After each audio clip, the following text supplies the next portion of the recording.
Good afternoon, or midday, or morning, depending on where you're joining us from. My name is Ross Stoddard. I lead our client development team here at HealthLink Advisors. Thank you all for taking a few minutes to talk through some of our thoughts around IT cost reduction measures that can start to be implemented right away to impact your organization in the short, middle, and ongoing long term.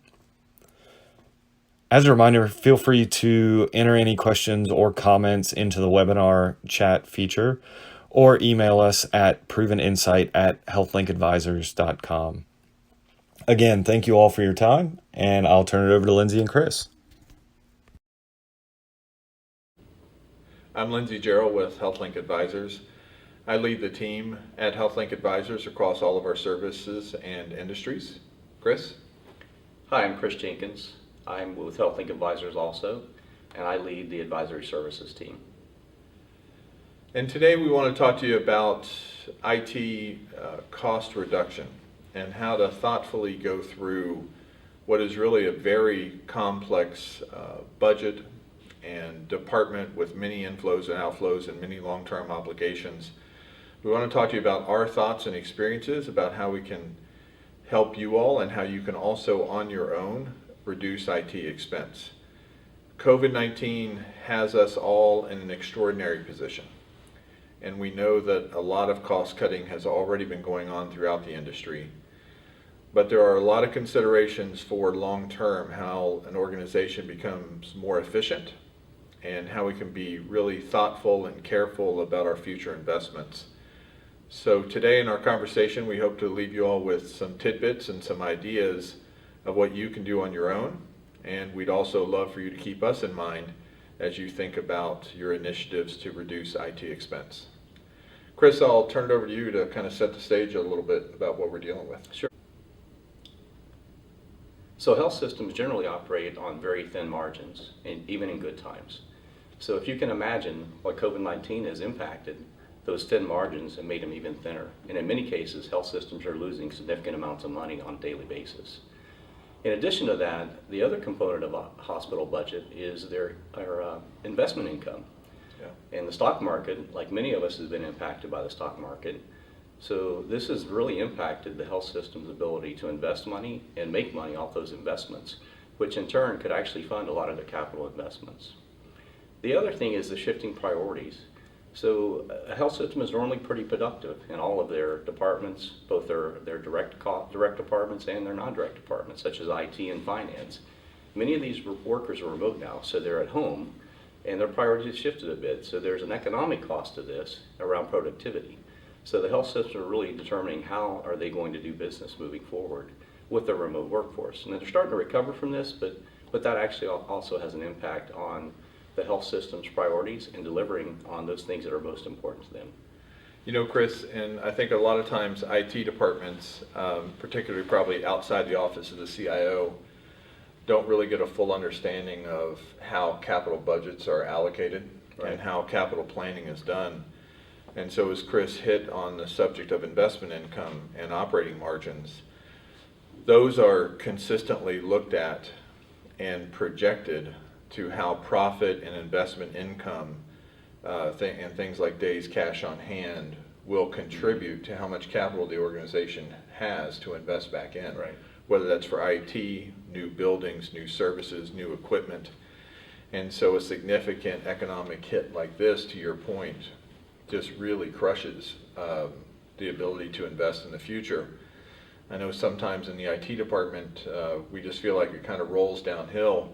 And so really all you hear is, well, your capital budget is frozen or capital budget has stopped and you no longer have funds available. And that's a shock when you really don't know how to put the pieces of the puzzle together. Right, it is. Yeah, you mentioned cash on hand. So, healthy organizations have cash on hand to be able to pay their bills. And days cash on hand is a very important metric with all businesses, especially healthcare. So that actually allows the organization to pay their bills if they have no income coming in for a period of time. And we're seeing that cash on hand, days cash on hand, significantly depleting. Yeah. Due to the lack of a couple of things. Elective procedures have been cut out. That's a high margin revenue generator for many health systems. So they've shifted to prepping for COVID-19 And those elective procedures that come in that drive revenue in the organization, they've had to shut them down. And I know as we sit here today in the midst of the COVID crisis, the state of Florida is looking at opening up elective procedures, I believe, later this week, as is Texas and some other states. But those come with a lot of caveats from CMS guidelines. So even though procedures will be opened back up, it's going to take a lot longer to turn rooms, to sanitize, pre-procedure COVID, corona testing. Right. You know, all of this is going to, so it's not like we're going to be able to return to the productivity levels before. So yeah, it's going to help, but it's still a long road for sure. That's many months and perhaps a year in front of us or more. So we got to get smart about how we spend money, how we manage our partnerships, how we manage our vendors, how we think about span of control and labor. So let's jump into it. And it's probably a good segue, you know, as we think about the major components of an IT budget. Bottom line, there's a few major components, I'm sure all of you all know, that really drive the expense. Do you want to hit a few of those highlights, and then maybe we can just jump into one at a time and talk about our experiences in each area? Yeah, absolutely. You know, the major components of the IT budget, the two primary components of the IT budget is labor, you know, and also it's the hardware and software maintenance costs. So as you can imagine, in an IT department, you generally have a lot of very qualified resources that are there to support the organization with IT services.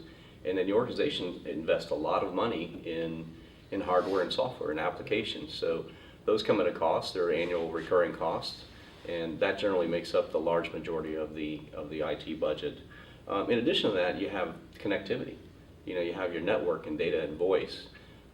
Those are costs that are also pretty significant to the organization, especially with the increase in the telehealth. So, you know, those costs are probably going to escalate a little bit because you're going to have increased bandwidth to accommodate all the remote access as well. And then professional services. Professional services is many organizations will leverage consulting services, so third parties, everything, even outsourcing as well. So those are costs that generally make up an IT budget. Yeah, and you know, if we start with labor, first let me say that we're coming off a long run of some good economic times, right? Now I know not all the people watching this or listening in will necessarily feel that way because it is market dependent in healthcare. But there are a lot of organizations and a lot of markets that are coming off a very good economic run, good investment returns, you know, okay to decent margins on the operating basis. And we've gotten kind of used to incremental increases in the IT operating budget. Right. We've probably gotten a little used to being able to refresh servers and desktops and going towards cloud strategies, both for compute and for storage. We've probably gotten a little used to requesting and negotiating and getting a few new FTEs each year. And, you know, it was a time before when we were all living in a world where we knew we would not get any FTEs the next year, where we knew we had no funds for thoughtful technology strategies. And we're going to have to revert back to that. So today, some of our comments may feel a bit drastic, but we think given the challenges ahead, it's realistic. So you mentioned labor is the largest single component of an IT budget.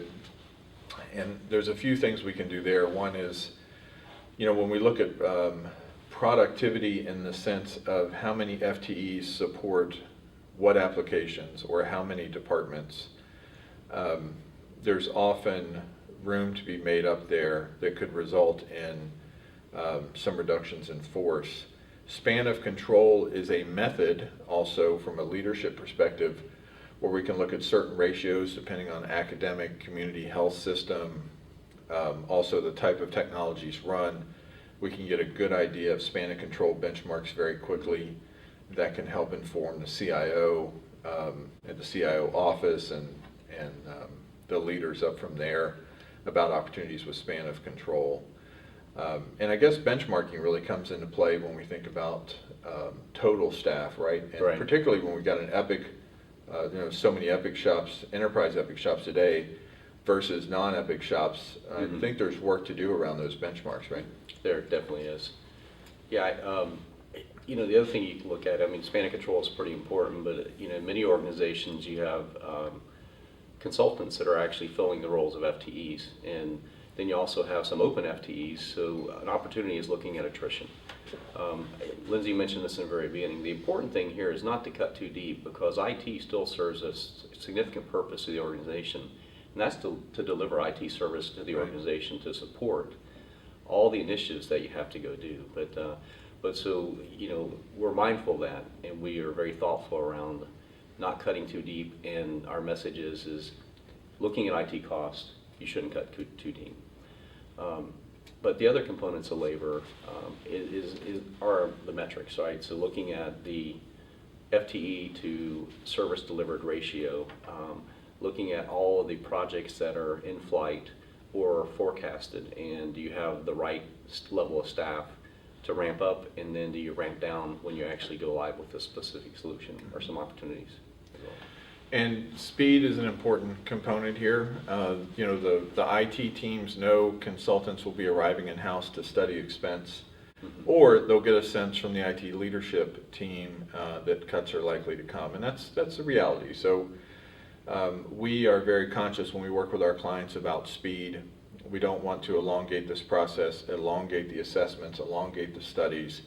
It often just creates a more challenging environment culturally for the CIO and their leaders to manage. The other thing, managed services, you mentioned before. So managed services, both used in a niche manner where we're going to go after some very specific areas, or more comprehensively, is a good way to reduce operating expense in 3, 5, 10-year segments, right? Now, that comes with a price, right? There's a trade-off there. That price is I am outsourcing part of my business in some way to a third party.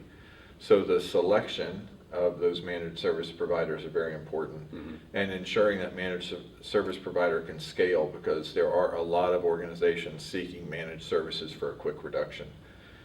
That also comes in the form of reductions in force may accompany managed service, or rebadging may accompany managed service. Right. So I know we're talking to some organizations who are already looking in that quickly and have already started to move forward with that, so it's something to keep in mind. It is. Next major component, which is a huge bucket of stuff, hardware, software, maintenance, or support, and subscriptions, right? Right. I know you and I have spent our fair share of time in spreadsheets, Yes. trying to understand contracts and annual increases and tie it back to productive use of software. So depending on how well that has been maintained, that can be quite a slog to push through that process. I'll say again, we're coming off a good run, right? Right. And we're coming off a run where a lot of software as a service or ASP type software has been purchased in the organization. Maybe IT purchased it, maybe they didn't, but there's a lot of obligated spend going out the door right now on subscriptions or annual seat licenses, and that deserves a lot of attention. It does. Because there's a lot of software being used inside the organization today that wasn't being used 2, 3, 4 years ago, and could likely be done away with, not to mention some of the concessions. So, want to talk a little bit about your experience there? Yeah, this is a very, very complex topic. You have to have hardware and software to run the business. And I think, Lindsay, you mentioned that there's been some very good years, so there's been some pretty significant spend. Yeah. And if you do that without specific controls in place around your portfolio of solutions, a lot of times you actually wind up with redundant functionality, redundant solutions. So the hardware component is one. So maybe some organizations have legacy hardware. They have multiple data centers. They may have legacy data running, but there's opportunities there to take a look and see what does your footprint look like, and is there a rationalization opportunity to reduce that overall footprint or to become more efficient with the footprint. And this is just in the hardware space. So we mentioned a little bit about managed services also. If you have a refresh process going on, a lot of times organizations, when they go to refresh, they just go ahead and buy the same solution they've been buying. And a lot of the vendors get you into a contract where, and storage is a prime example of this. They'll give you 3 years of maintenance, but at that 3 years, it's cost prohibitive to maintain that hardware. So, being thoughtful around what you own, when it expires, and how to manage that hardware when it expires, and making your purchase decisions around that, and looking at alternative solutions such as cloud services, infrastructure as a service, is a very important opportunity and could significantly reduce your costs. On the application side, we've sat in some seats where a lot of organizations and customers within the health systems, they basically choose the solution they want versus telling you the problem they're trying to solve. Yeah. So you wind up buying a lot of different solutions, and this is That all overlap, right? all overlap, Yeah. all overlap, or with many solutions, you use about 40 to 50% of the solution, and the functionality may actually exist in what you own. So being thoughtful around what you have, what you pay for it, and if there's redundancy in those solutions, taking a look at that and figuring out how to reduce that. And we do that through application virtualization as one opportunity. So, Chris, of our viewers today, how Yeah. many CRM apps do you think the average viewer has in their organization right now? I'd say 3 to 5, Right. most likely. Just bring that up as Yeah. to drive home your point of Right. overlap, right? And every one of those purchases has passion behind it or need behind it. Mhm. Now, CRM's often not very expensive software. Perhaps there's a Salesforce.com can clearly get expensive per seat on an enterprise basis, but Yeah. but that's just a simple example, I think, of what you were talking about in terms of overlap, right? Absolutely. Yeah, very simple example. So price benchmarks, using us Mhm. or another organization on some of the major vendors, you need to be price benchmarking what you're spending. Reaching out, getting intel confidentially, and allowing vendors to coach you through that process. Chris and I both sat in the CIO seat before in a progressive, successful organization. I can tell you admittedly, I thought I knew more than I did. Mhm. And I thought I was a better negotiator than I was. And I thought I signed better contracts than I did. Using outside parties to get a perspective on how the market is changing real time, but also trending over the last couple of years, is really important on those price benchmarks, because Right. CIOs, VPs, directors, managers of IT can barely keep up working 50, 60 hours a week now. It's really hard to keep track of all of the licensing and subscription and movement in the market about how things are being priced. So benchmarking is an important item. And then also, you mentioned contracts that you get into, right? And then you get the CPI increases and you get these automatic renewals. So sometimes the renewals just turn into a budgeting exercise. Let me put it in my spreadsheet about what I need next year. Now is the time to track back to every contract and look and see how has CPI been eating my lunch? How has scope of use metrics been eating my lunch? How have additions of new software change underlying price basis? All of that can save a whole lot of money. In terms of a takeaway right now, no invoice should be crossing your desk without you requesting a 10 to 20% discount today, immediately, right now, every invoice. Go back to the vendor and say, we are in the midst of a COVID-19 disaster. We're dealing with a pandemic. Our organization is going through incredible operational challenges. We expect a 20% discount from our partners. That should be happening right now. That's not strategic, but that is immediate and will often result in some real savings because vendors want to continue to do business with you long term. That's a quick takeaway for both the CIO and their leaders to take action on right now. Well, we've hit a lot there on vendor contracts, hardware, software. There's just a laundry list of things to do around that. Some quick wins, some longer term.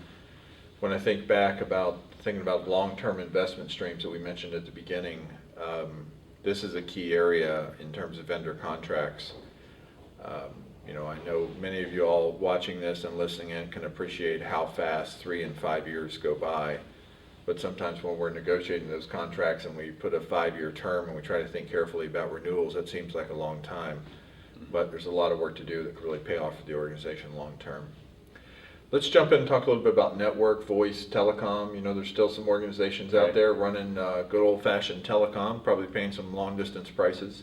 Can you talk to us a little bit about what to do there? Sure. Yeah, you're exactly right, Lindsay. So the telecom environment, both data and voice, wired wireless is a pretty significant cost to the organization as well. And there probably are some legacy solutions still in place, and there's some opportunities to evaluate that and determine if there's a cost savings opportunity.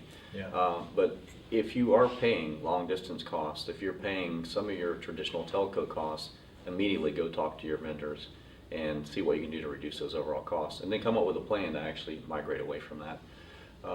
One thing that came out of that's happened through COVID is the fact of the transition to remote workforce. Yeah. And the transition to telehealth within the organization. We've talked to organizations that have gone from 2% remote access to over 50+%, and that includes telehealth visits of coming into organizations. So that's a bandwidth hit. There are costs associated with that may be deferred now, but think through that. What are you going to look like when you come out of this? And what will those costs look like when you get back to some sense of normalcy, which it won't go back to what it was. Right. It won't be 50+% remote workforce, we don't believe, but it'll be something more than the 2 or 3%, probably somewhere towards the middle. The other thing you want to look at is cell phones. Some organizations still, this is a touchy subject, some organizations still pay for employee cell phones, smartphones. So is that really something you need to do? Most of us all have our own personal cell phones. The costs aren't insignificant, but when you add it up, for everyone that has a phone that you're paying for, that's an opportunity to reduce the overall cost. Last thing I want to mention is we talked about managed services or outsourcing. With your telco environment, as you migrate over to more of a remote workforce and telehealth, a lot of these schedulers that are centralized may be working remotely, your help desk, which may end up working remote. You have to think about how to quickly stand up telephony access to those workers and make it still seem like they're calling from within the organizations. The cloud PBX services could be a good opportunity there as well.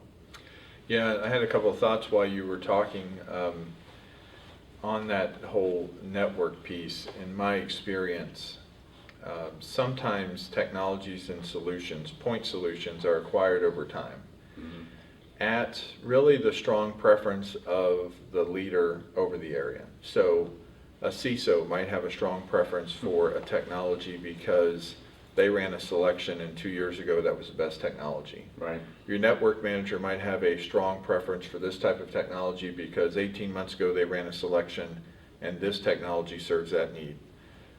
And you've probably got 2 or 3 other examples. As a result, you end up with a lot of very expensive software managing a very complex enterprise network, and all of those software vendors continue to add functionality. So you've likely now got some overlap. It's a good time to look across the board and say, are we managing our network the way we should in a cost-efficient manner, regardless of individual preference of technology based on selections 18 to 36 months ago. And I've personally experienced managing folks who were just so passionate about specific technologies. Now I know that comes with an install cost, but a lot of times those teams can install that software, so you're not incremental costs on professional services, and you may get a really substantial recurring savings on an operating basis. So just another thought there in terms of immediate things to do. Yeah. And then your comment about telehealth really hit home. One of the things that we had on our list to talk about here, but we didn't hit on when we were talking about labor, is space planning. Right. It's likely not going to come back to where it was 6 or 8 weeks ago in terms of how many people work in office. And because of this race towards remote and telehealth, if you're in a commercial space or commercial leasing operation with your IT department, there are likely space planning opportunities over the next year or two, or even shorter, of how you can be thinking about rewriting lists and rewriting leases and reusing space planning. So that's not core technology, but rent, it can be a big piece of the pie from a budget standpoint. Certainly can. Process standardization is another really key component, and I think, specific with our team, the teams we bring in, sometimes it's one person, sometimes it's four, to help an organization reduce expense. Well, I guess we have a lot of gray hair now, and maybe a better way to say it is we just have a lot of experience. So while we're working and teaming with your organization, we're not just focused on a benchmark. We're not just focused on a spreadsheet. We're not just focused on a span of control analysis with numbers only. The good thing about our team and why we take such pride in our brand and the culture we have here is teaming with our clients. So what am I getting at? I'm getting at we're going to come with a lot of other advice too, and that a lot of times that's around process standardization. We'll be able to get a feel for processes, whether they're service desk processes, application upgrade processes, how you manage FTEs across your department in those processes, budgeting processes. Right.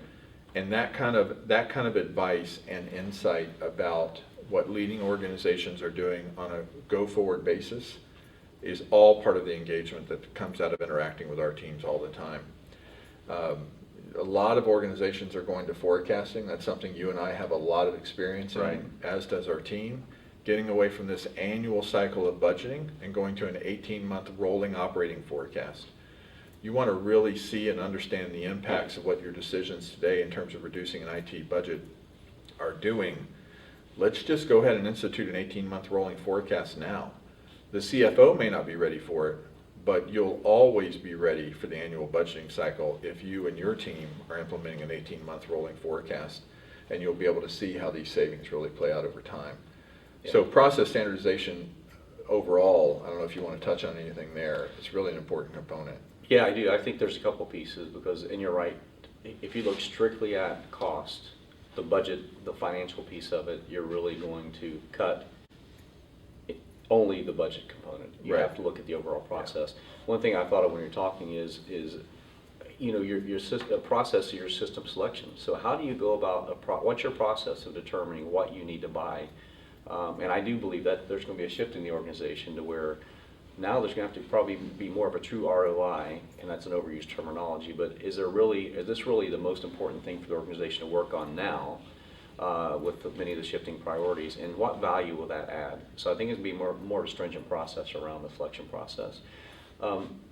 You mentioned the purchases, the niche purchases that may have taken place because I looked at this 18 months ago. Technology is changing so rapidly, and it has been for a long time. Yeah. So you've got to do your due diligence and determine what you need today and what's available today. And that kind of ties back to the overall enterprise architecture footprint. So what services are you providing to the organization, both in the walls and outside of the walls? And do you have all the right solutions in as simplified of a manner as possible to be able to deliver those services? And you have to take that into account from a process standpoint when you're going and purchasing or paying for solutions. And if it isn't contributing to the overall value of the organization, or if it's making it so complex, you need to take a step back and figure out what to go do. The cross industry outside of healthcare, many times IT investments won't even be approved unless they have a 10 to 12% return on investment or Right. more. And in healthcare, we're just not used to that, right? I know that many organizations have done a good job in putting together a service outcome cost review process or an A3 process, or worked hard on governance and studying return on investment, but it's really not ingrained in our DNA yet in healthcare. Now is the time to change that. Now is the time to lead the organization and say, we have to look hard at return on the investment dollars we're taking from the organization, and let's lead the organization. Let's teach. Let's show why some investments are perhaps a 2% ROI, others are perhaps a 12% ROI.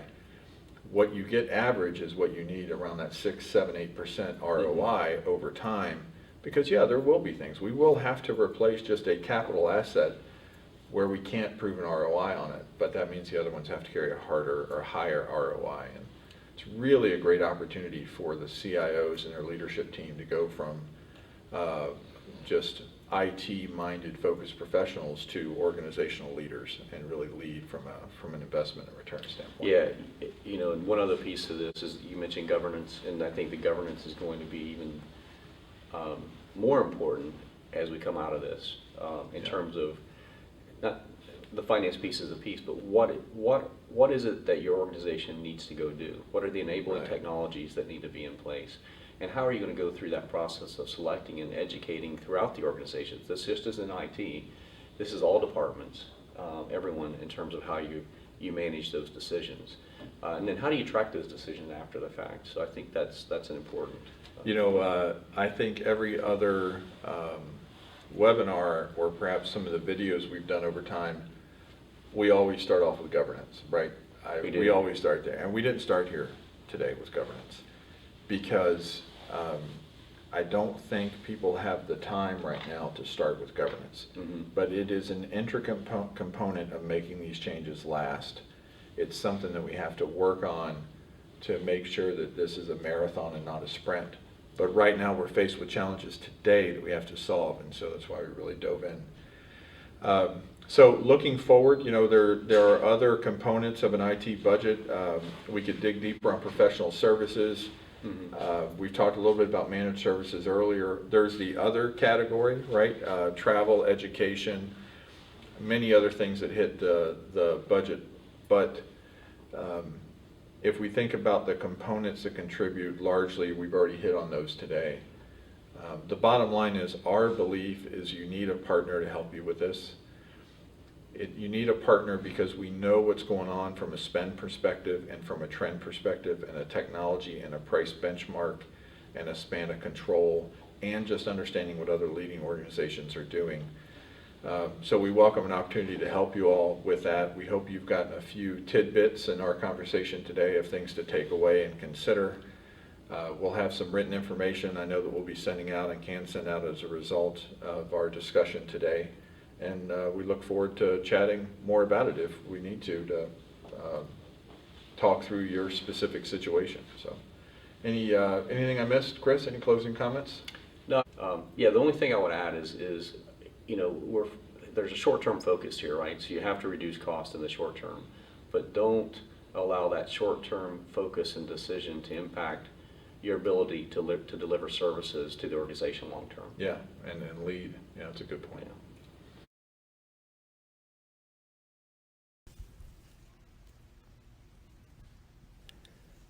Thanks, Lindsay and Chris. Great places to start to reduce IT spend quickly.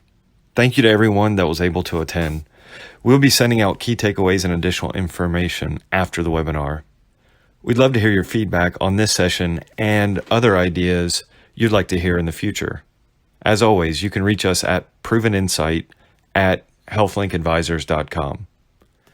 Again, thank you and have a great week.